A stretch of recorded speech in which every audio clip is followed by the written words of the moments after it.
Hello everyone, glad to be back. Today is 22nd of December, Friday, so I hope you will have a nice day and a wonderful upcoming weekend. Now it's 10:30 in the morning Moscow time. I'm Levan Gudadze and this is my first update for the day in which I'll share all the main news that are making headlines in Russian media outlets and Russian language pages on different internet platforms.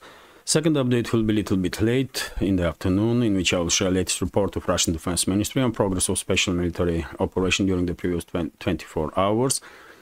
And if any crucial developments during the day, of course, I will try to devote separate video to that topic. And towards the end of working day, I will upload the next episode of Telegram reports on my Rumble channel. And as many of you know, I do this Telegram reports program for Rumble exclusively in attempt to generate additional interest among members of our community towards my Rumble channel. And I hope if you are watching this update on YouTube, we will consider to join our community on Rumble also. It's 1,800 of us at this point, little more than 1,800 of us, and well, I hope before end of this year we will manage to reach 2,000. This is a reasonable goal, I guess, because in average my videos on YouTube have from 3,000 to 5,000 views. So, well, it's definitely achievable. It all depends on you, really, if you will consider to join our community on Rumble. After all, we are one community on all the platforms, on Rumble, YouTube, and Telegram. That's been said. Let's talk about news now. And I will start with a report from RIA Novosti about explosions in Kyiv during the previous night. Russian forces conducted yet another wave of drone and missile strikes on military and logistical infrastructure of Kyiv regime, and according to reports that I see, and this information from RIA Novosti confirms this, as a result of work of air defense systems of Ukrainian forces, one drone was shot down over the residential area, and debris of drone did fell on the apartment building. It caused fire and the damage. I did share video and photo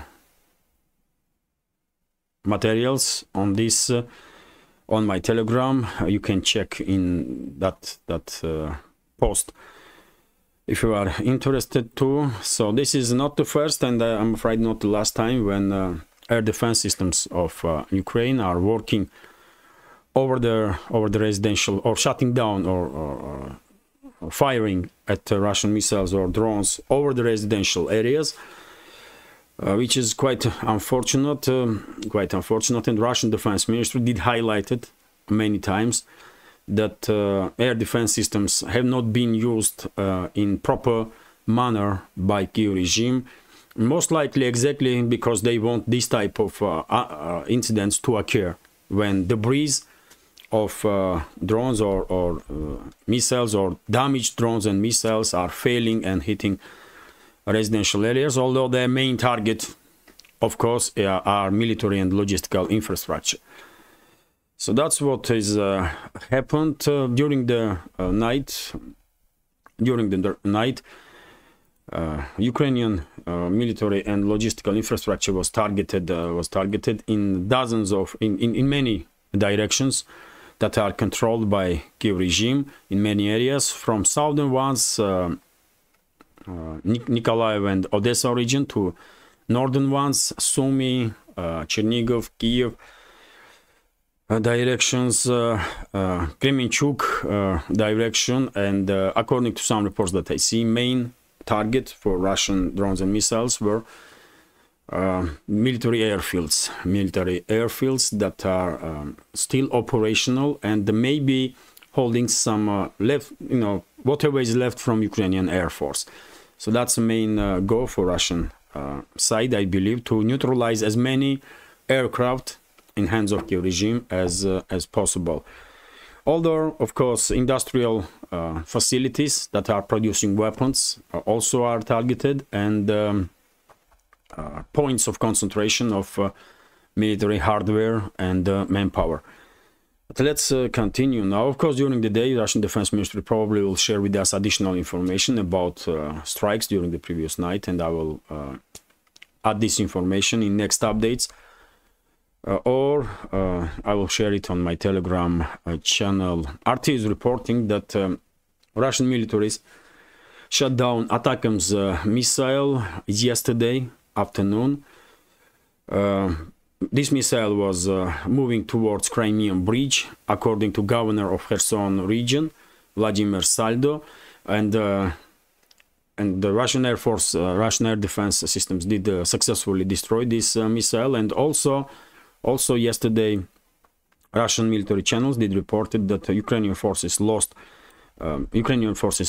a strike in direction of Berdyansk city, which is on Azov Sea, and the Russian air defense system shut down 2 aerial targets in Berdyansk area. According to some reports, it was drones. According to other reports, it was missiles. Hard to tell, but whatever it was, 2 aerial targets were destroyed by air defense systems while they were approaching Berdyansk. Also, very interesting news that Ministry of Defense of Ukraine is planning now to intensify its work with the European governments, with governments in EU, and their main task is to mobilize military-age men in European states, Ukrainian refugees, Ukrainian citizens that left country for European states, and well, according to Rustem Umerov, Defense Minister of Ukraine, all the men from 25 to 60 years that are now in Europe will be obligated to arrive in recruitment offices in Ukraine, and if they will refuse, then some legal charges will be brought against them. If you remember, I did said quite a few times in previous updates that Kiev regime is planning to come up with a legislation which will allow them to brought criminal charges against Ukrainian refugees in the European states, so that governments of those states will have a legal mean to deport military-age men to Ukraine.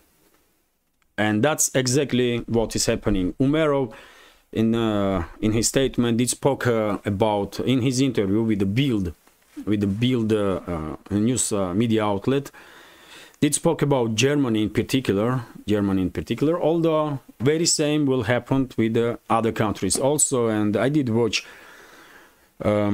latest update from a Ukrainian journalist and the politician in exile, Anatoly Shary, who basically openly recommends to Ukrainian citizens in Germany to leave this country before it's not too late. As soon as German government will begin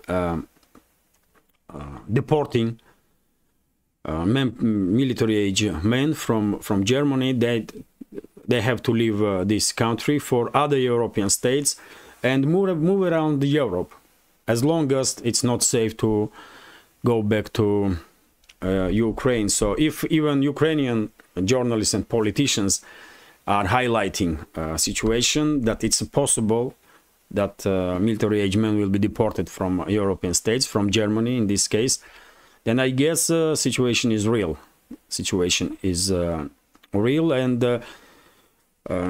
And hundreds of thousands of military-age men in Europe are now under threat, being deported to Ukraine and then forcefully mobilized and sent to the battlefield. I'm interested how will German government react on this development.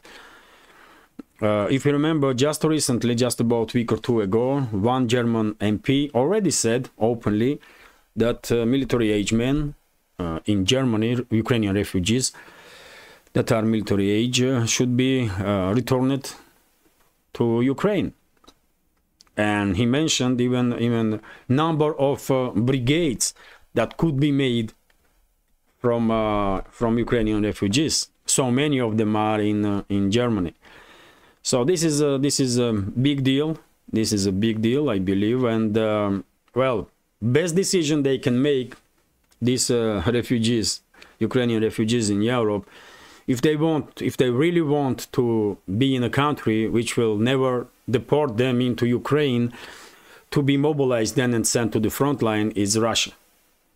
It's Russia. I don't know how they will manage to move to Russia, but if they will do it, then well, at least they will know that they're not gonna end up on the front line for sure. That's been said, let's continue with the other news. And RIA Novosti is reporting, that in Odessa, ambulances have been used by recruitment offices now to kidnap people. Yesterday I did share on my Telegram video footage exactly with the use of ambulance in Odessa. Let me find it, and well, this is it. Let me make sound less. So as you can see, ambulance have been used to kidnap young men in Odessa, and a female was with this young man, and this female fight as a beast to protect him. She did fight with these criminals, representatives of Zelensky's regime, and eventually she did manage to free this young man, because she managed to gain attention of local residents, and they blocked this car, this ambulance, and well, this is a very rare occasion when civilians did manage to save their fellow citizen from kidnapping and from forceful mobilization. So well done to this female. I mean, she did fight as a lioness for this young man. Unbelievable footage, but this is a war crime what Kiev regime is doing. They are using ambulances to kidnap people now. So just imagine how desperate Zelensky and his associates really are. And this is pure madness. This is crime. This is crime. No other explanation can be used in this case. So let's continue now, and that's why, dear friends, I think risk that Ukrainian military age men that are refugees in Europe are under threat being deported to Ukraine, because of course Western capitals do know perfectly well that Zelensky's regime is in desperate situation. They have severe lack of their experience is severe lack of manpower, and as long as the Western ruling class is willing to prolong this conflict in Ukraine, they will be always threat that refugees, Ukrainian refugees, under whatever pretext, and most likely under false pretext, will be deported to Ukraine. But let's continue with additional news, and RT is reporting that top Russian general reveals details of Kiev's failed counteroffensive. Head of Russian General Staff Valery Gerasimov had a meeting with the military attaches of foreign countries yesterday, and he did make quite interesting statements. Let me read several sentences here. So, Ukrainian military planners expected swift progress in their summer counteroffensive, which was to culminate in Moscow's so-called land bridge to Crimea being cut off. General Valery Gerasimov, the head of the Russian General Staff, said on Thursday. He added that the attempt was thwarted by his forces, by Russian forces.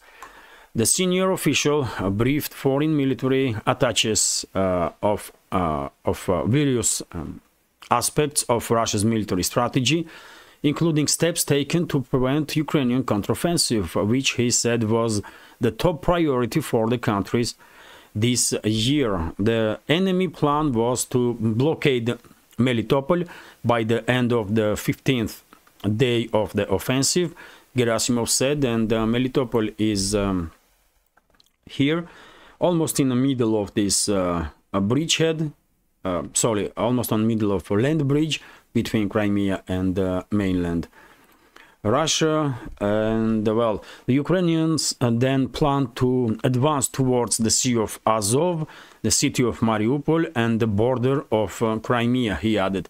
Melitopol is a large city in Zaporozhye region, located some 40 kilometers away from the coast of Azov Sea and about 15 kilometers away from Molochny Liman, a large coastal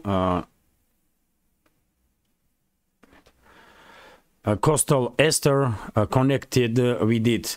Gerasimov noted that the core of the Ukrainian forces used in the counteroffensive consisted of brigades trained and armed by Western nations. The grouping that was supposed to reach the Azov Sea infantry initially included 50 battalions armed with over 230 tanks and more than 1,000 infantry fighting vehicles, half of them Western-made. He reported the force was later boosted to 80 battalions, according to the general. Russian troops prepare deep defense lines to prepare for the planned attack. When Ukrainians launched it on June 4th, it achieved minor advances at the cost of colossal losses, failing to breach even the tactical zone of our defenses, he stressed. Additional supplies of Western weapons and deployment of strategic reserves by Kiev failed to turn the tide, Gerasimov added. Hence, the counteroffensive which Ukraine and its NATO allies had touted widely failed. The general stated the Russian official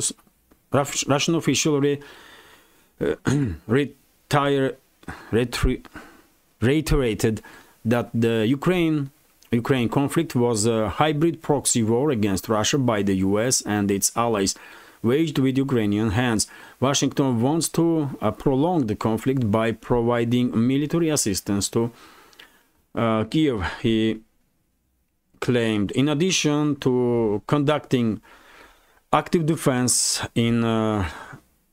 on the line of contact, Russian forces are using long-range precision weapons to attack Ukrainian command sites, defense locations, and critical objects with a military purpose, Gerasimov said, adding that over 1,500 such targets have been hit.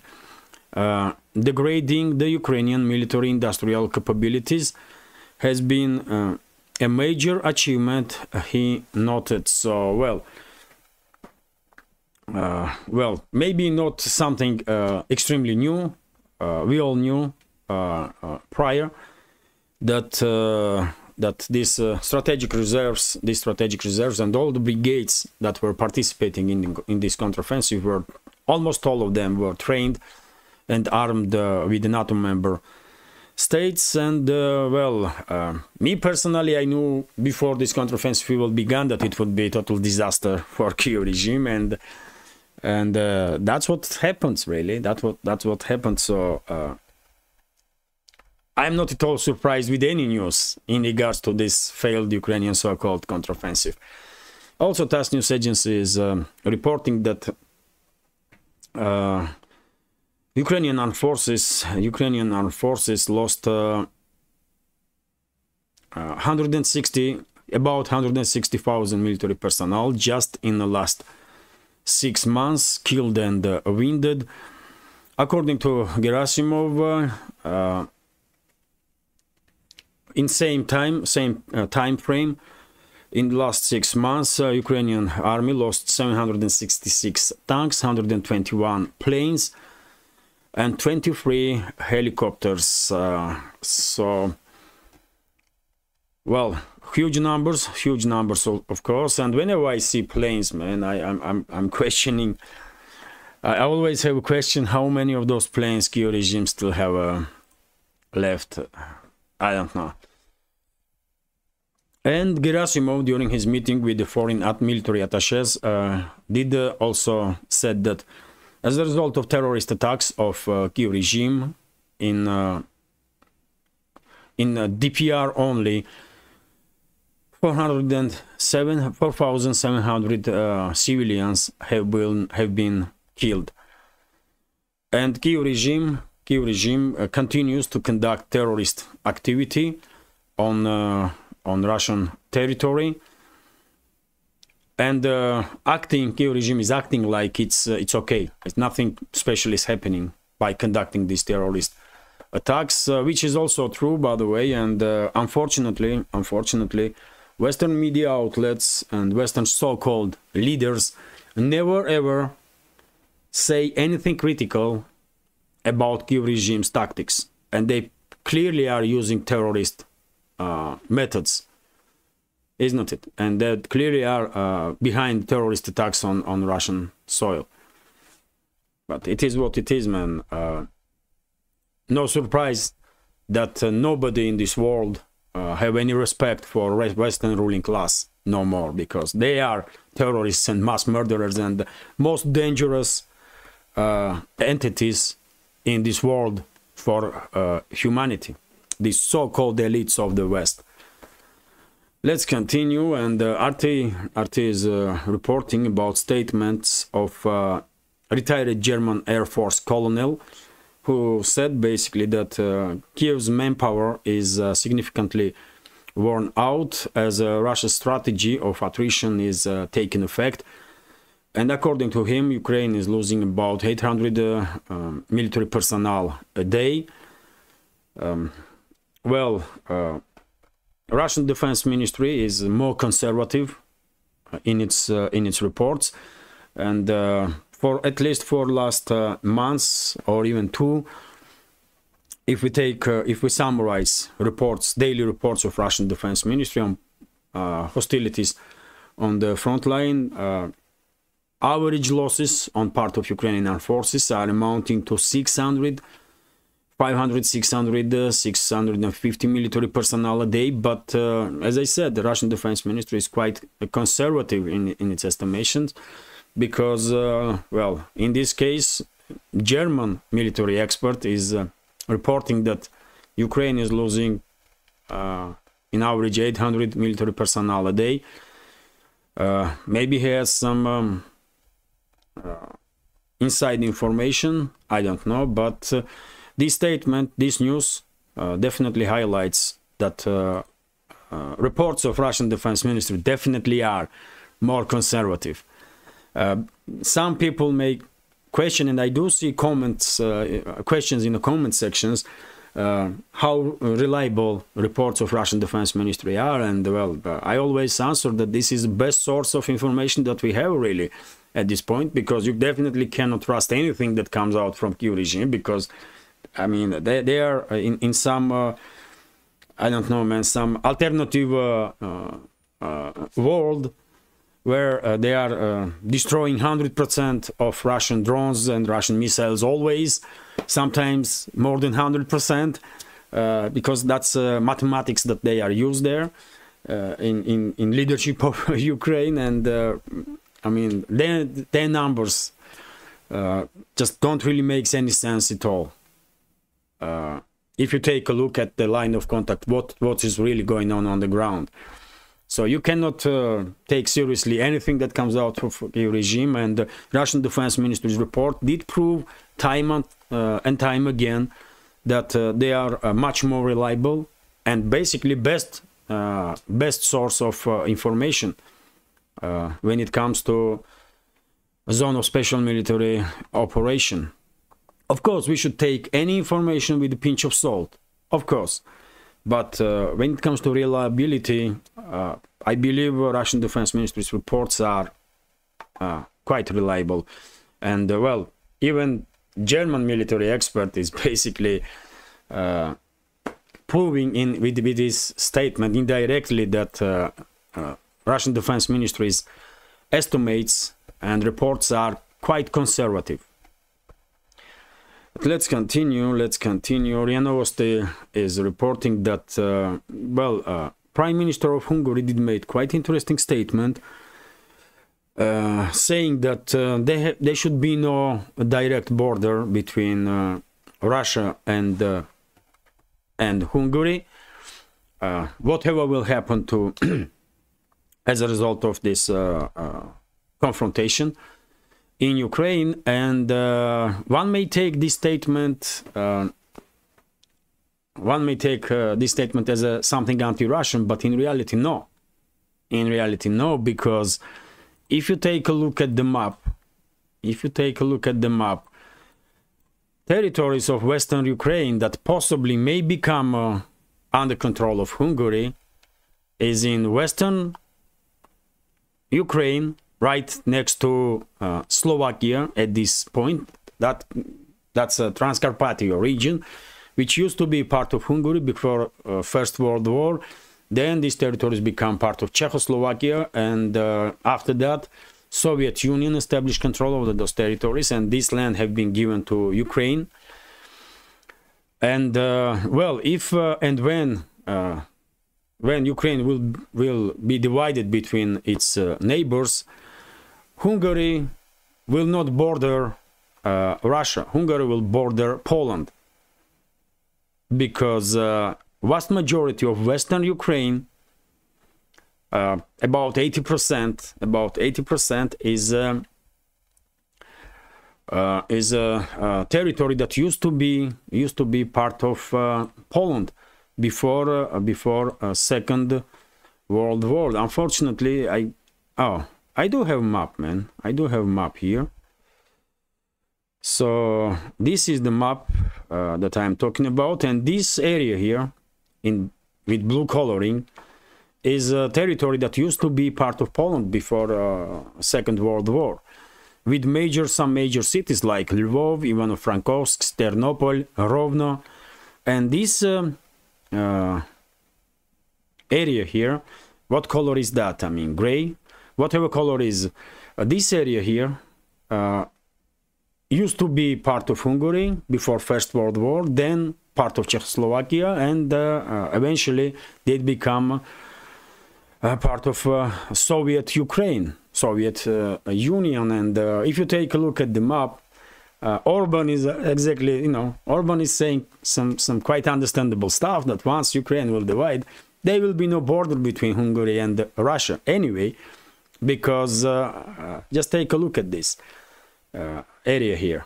Hungary will continue to border Poland, not to Russia, Poland. Because, of course, this blue-colored area, which is a heartland of Ukrainian neo-Nazi ideology and Ukrainian neo-Nazis, this area used to be part of Poland and will become a part of Poland, I believe, as a result of full-scale disintegration of Ukraine. And let me remind you, dear friends, also that this area right next to Moldova here used to be part of Romania, like Moldova used to be part of Romania itself, but Moldova is now a separate state. But when it comes to formerly Ukrainian territories, this area here, Bessarabia and Bukovina, these are parts of Bessarabia and Bukovina, used to be Romania before Second World War, and most likely, at least northern part will become under Romanian control. I doubt that southern part will also become under control of Romania, because now these territories are belongs to Odessa region, and well, I doubt that Russian side will allow these areas, even though it's used to be a part of Romania before Second World War. I doubt that these areas will be given to Romania. But who knows? Who knows? Main point here is that Ukraine definitely will be divided, and this statement from Orban, Prime Minister of Hungary, indirectly, I guess, confirms processes that are basically taking place right now. Maybe even some level of negotiations between the major capitals about fate of Ukraine, So, well, let's continue now. So, quite understandable statement from Orban. When Ukraine will be divided between its neighbors, Hungary will still have no border with Russia. It will continue to border Poland on the northern and the eastern side. RIA Novosti is reporting also that I should share this information earlier. And I did spoke about it, that over the Berdyansk, Russian air defense systems did shut down two aerial targets. Yesterday. Next news is next news is from US. John Kirby, official representative of White House, did spoke about possibility that Russian frozen assets will be stolen and used to support Ukraine. And John Kirby says that it's too early at this point to talk about this stuff. Although New York Times did write article exactly about this topic, and according to sources of New York Times, in Washington, between Washington and major capitals in the EU, some serious talks are taking place exactly about stealing frozen Russian assets. So, as I said, man, before many times, these criminals that are ruling and ruining Western world, they cannot help themselves. They are thieves, they are criminals, they are mass murderers, worst representatives of humankind. And they see this 200 to 300 billion that was frozen in assets, in Russian assets, and they want to steal it, man. They want to steal it. They don't care about Ukraine. Ukraine will be, reasoning. That's how they're going to justify their actions, that they are doing this for Ukraine. But in reality, they just want to steal this money. That's all it is. And they will. Unfortunately, it's almost inevitable that the reputation of Western collective West will be further destroyed, if they still have any reputation at all, because eventually they're gonna steal these frozen Russian assets. They're gonna do it, man.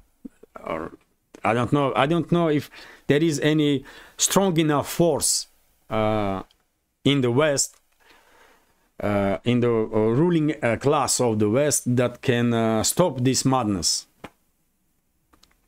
So, and by the way, Moscow did react on these informations, and Moscow did said that Moscow basically promises tit for tat response to EU and US, obviously, if they will steal Russian assets, which is quite understandable. I guess Western states and Western companies don't really have in Russia as much assets as Russia used to have in the West.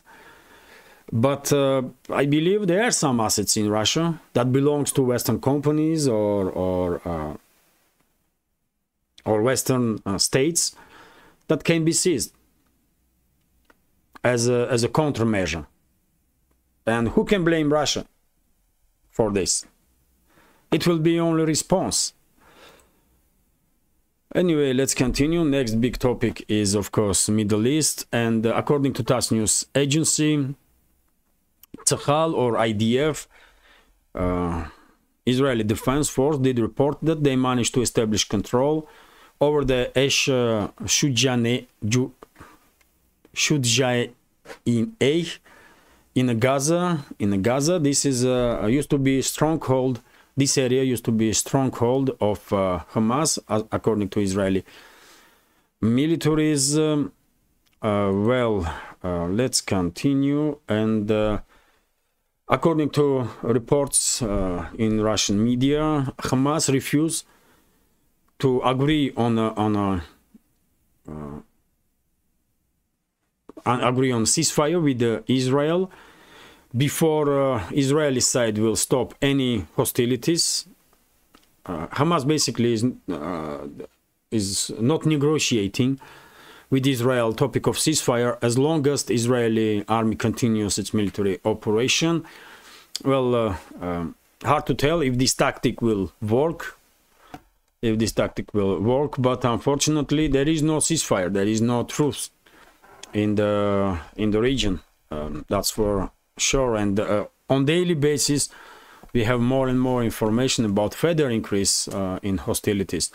And TASS News Agency also reports that US for this moment are not yet commenting on possibility that they will strike Yemeni Houthis or US or US coalition that have been built to protect maritime routes in the Red Sea will target Houthi rebels. But well, I guess this is definitely a possibility. If we take a look on the map,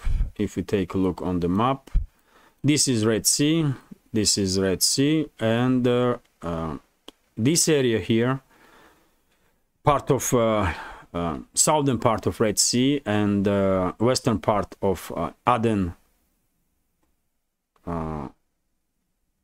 Strait is the main hotspots. Also, of course, this Bab al-Mandeb Strait that connects Aden Strait and Red Sea are main hotspots. And unfortunately, I believe there is high chances that Israeli forces, US forces, US coalition will begin strikes on Houthi rebels in Yemen. And yet again, most likely, significant or majority of the casualties in Yemen will be civilians, as it always happens whenever US is involved in any kind of military operations anywhere.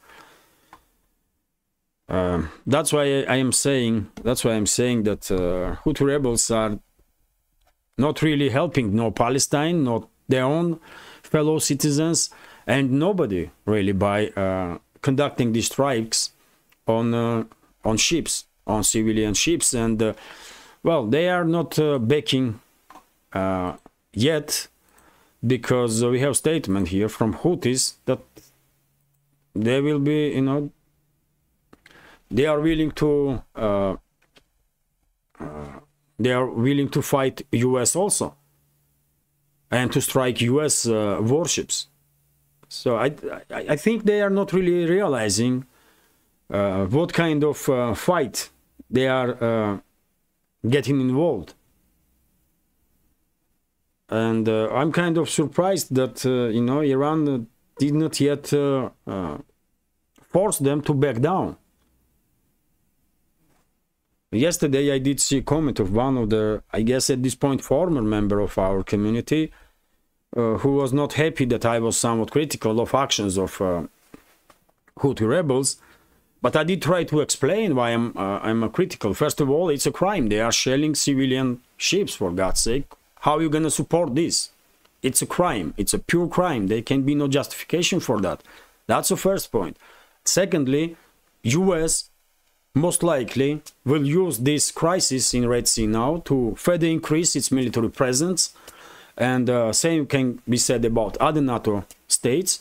And they already made an announcement about creation of this coalition to protect maritime, formally to protect shipping in the Red Sea, and against whom these additional forces can be used in this region. If you take a look at the map, just look at this.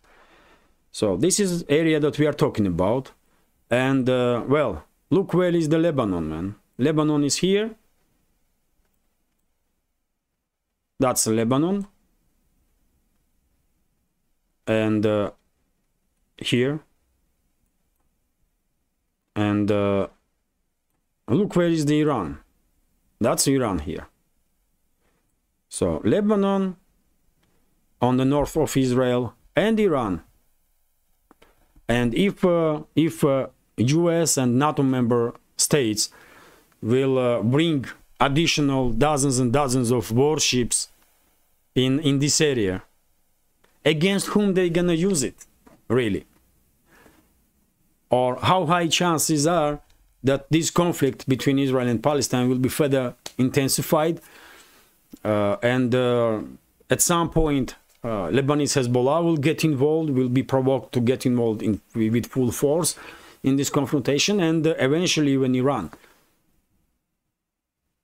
And against whom this new US coalition gonna use those additional forces in this area? I don't think they will pay too much attention to Houthis themselves, but they will use this additional force possibly against Iran and Hezbollah if confrontation between Israel and Palestine will further intensify and eventually provoke conflict with Lebanon and Iran also.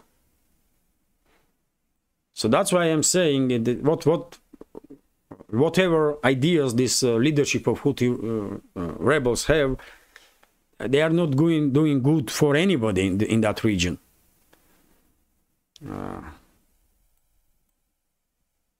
So I guess maybe Tehran is already negotiating with Houthis to persuade them to, you know, like stop these crazy activities in the Red Sea. But who knows, man? It's a Western propaganda that Iran controls all these groups in the Middle East: Houthi rebels, Hamas, Hezbollah, and the rest of them. But in reality, Iran may cooperate with them, Iran may support them, but these groups are operating on their own, whatever ideology or plans they have themselves. And well, I hope Iran will use whatever influence it has to de-escalate, to force Yemeni Houthis to de-escalate. Otherwise, it will not gonna end well for nobody, really. And unfortunately, one of the members of our community didn't understand my take on the situation, and because I was critical of actions of Houthi rebels, this member of our community decided to leave our community. Why, for God's sake, man? We may agree on some topics, we may disagree on some topics. That's normal stuff, isn't it? How can we be? How can we think same way about everything? It's not even theoretically possible. But well, you know, it is what it is, man. Let's continue. And next news. Next news is about what? Oh, this is big, man. This is big. US politics. Of course, Russian media pays attention to US politics. Maybe not in the same way, or maybe not the same volume of information have been distributed in Russia by media about US as in US and in the Western world about Russia. But still, Russian media pays attention, of course, on developing processes in the Western world, in US in this particular case. And well, major news is, of course, that Trump is facing challenges now to run for president, because you know, let's read several sentences here. This week's decision by Colorado's Supreme Court to disqualify Donald Trump from holding office is the first of several legal challenges that could derail the former US president's bid to return to the White House.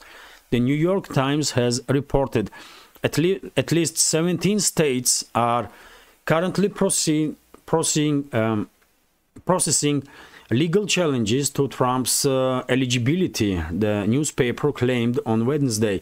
The Times, which cited a lawfare a website which tracks U.S. national security issues, added that 4 of these lawsuits have been filed in state courts in Michigan, Oregon, New Jersey, and Wisconsin. Further 11 lawsuits in states including Arizona, Nevada, New York, Texas, Vermont, and Wyoming have been filed in federal district courts. Trump's legal team has said they intend to appeal to Colorado decision to the U.S. Supreme Court.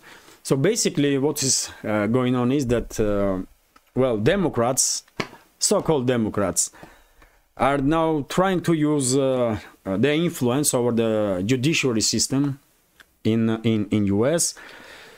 and basically remove Trump from the ballots. Remove Trump from the ballots and basically ban him in dozens of states to participate in election.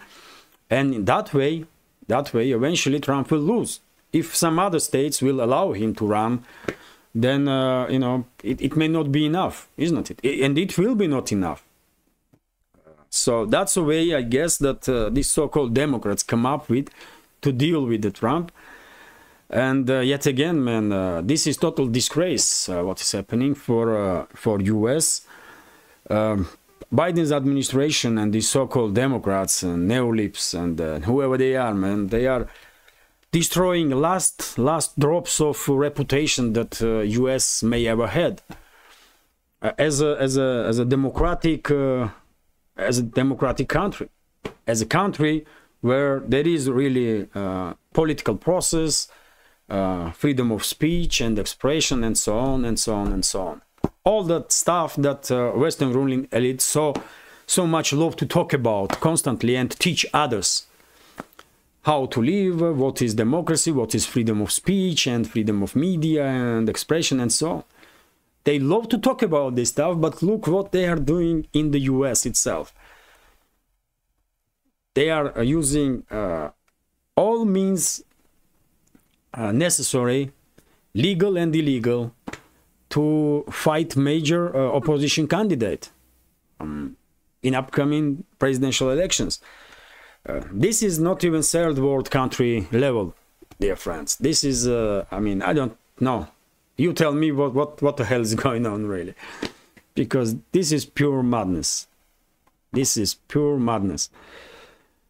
But it is what it is, man. That's why I said Biden's administration, Biden and his administration and current Democrats, this party is the worst enemy of US and the worst what happened to US for, I guess, since the Second World War. Really.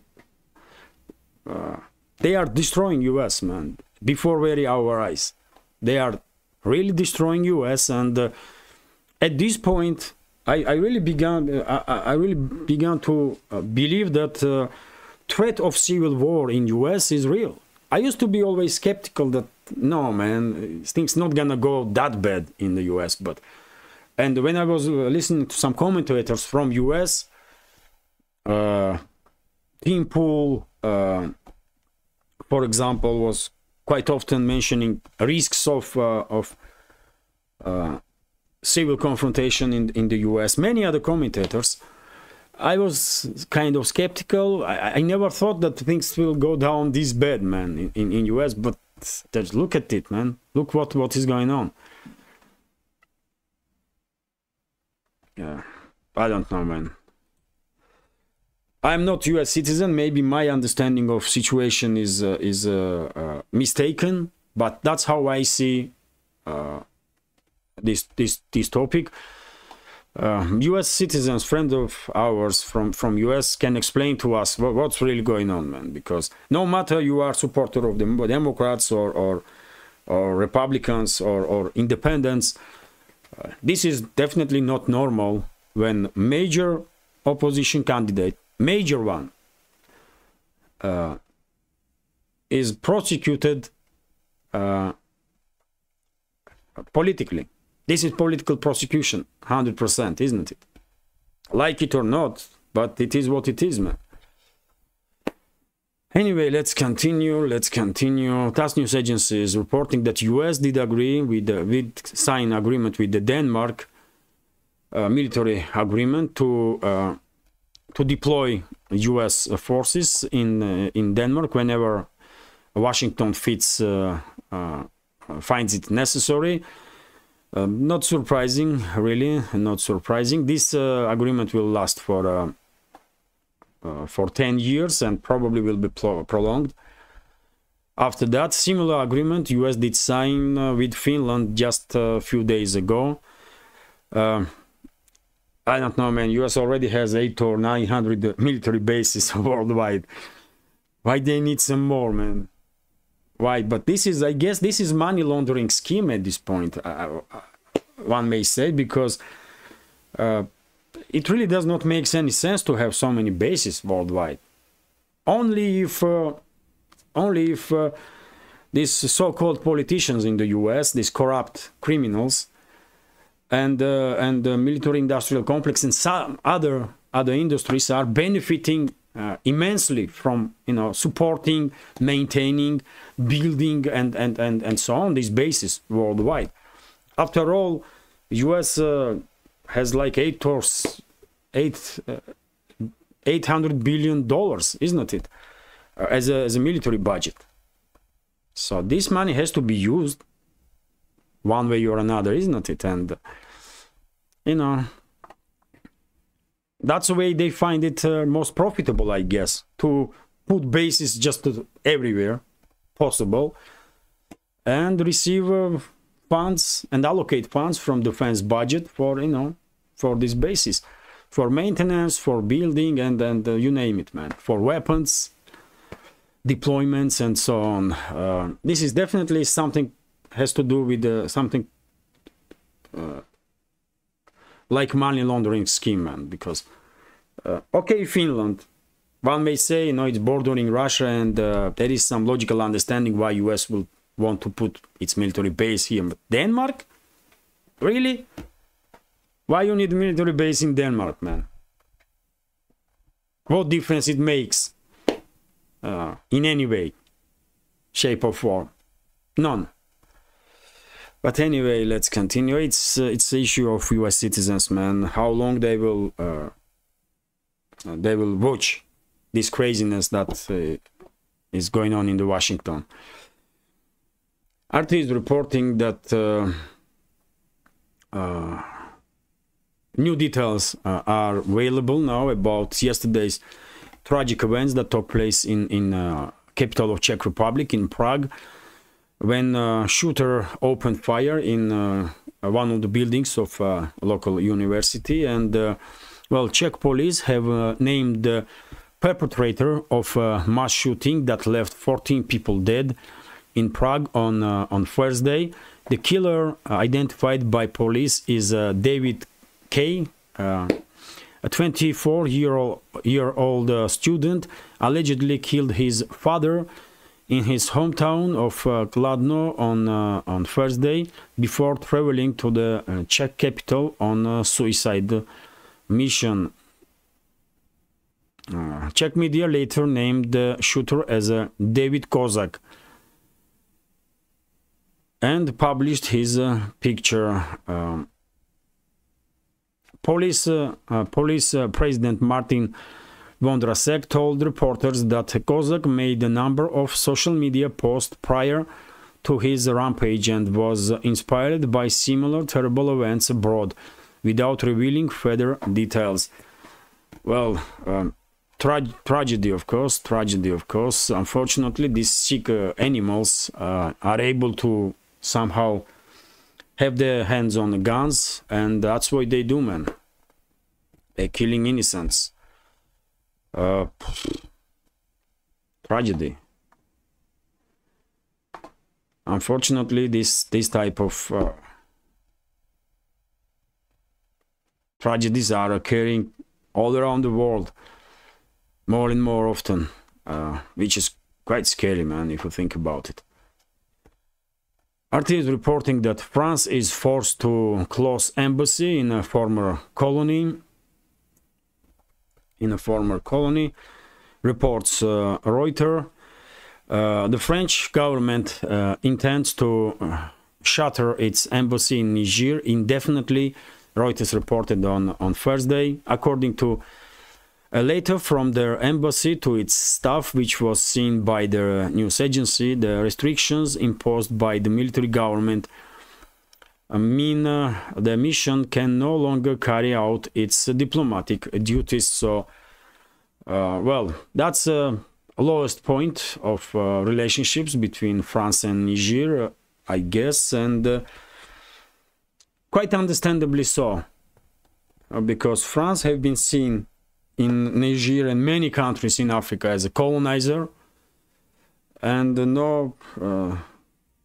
not surprisingly, many residents, many people in these countries, especially in Central and Western Africa regions, not surprisingly, they don't want to do anything with France.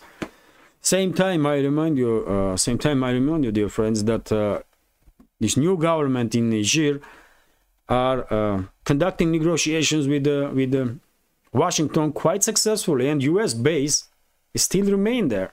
And this new government never said anything against U.S. base.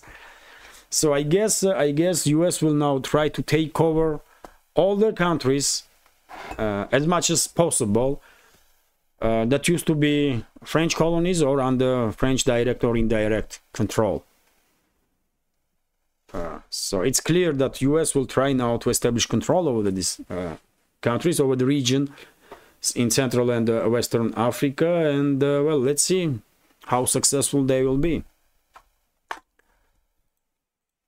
Let's continue, because US ruling elites in the US probably see Africa as a next battleground with China. Not so much with Russia, but with China.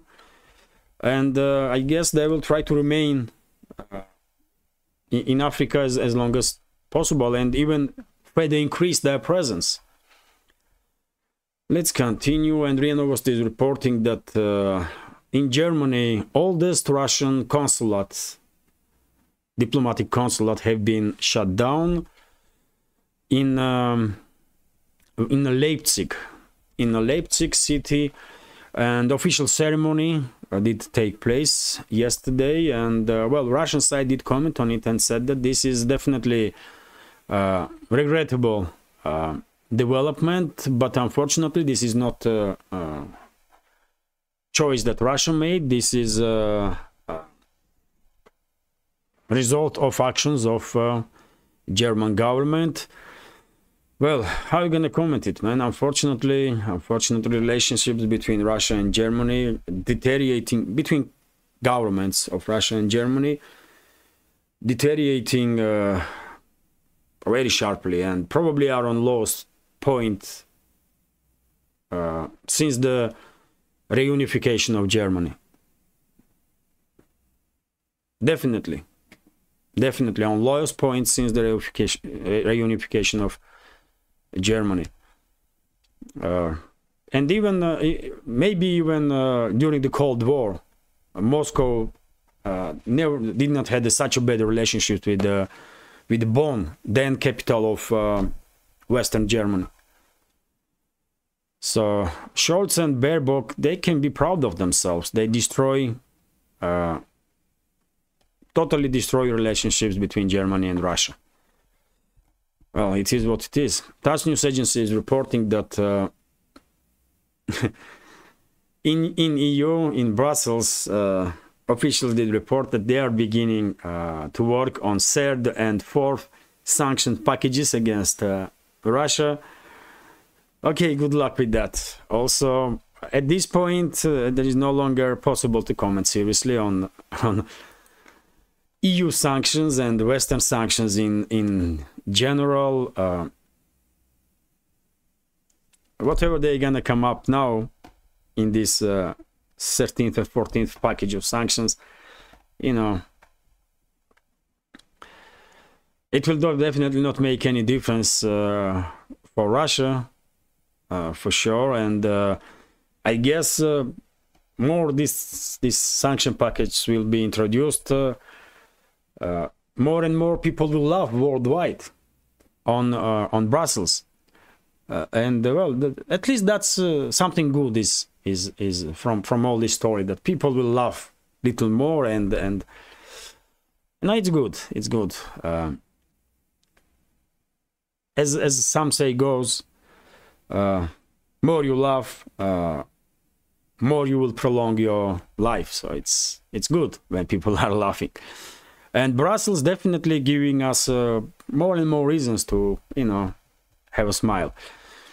TASS news agency also reports that Angola did make the decision to leave OPEC. This is big deal, I believe, because Angola is a major oil producer nation in Africa.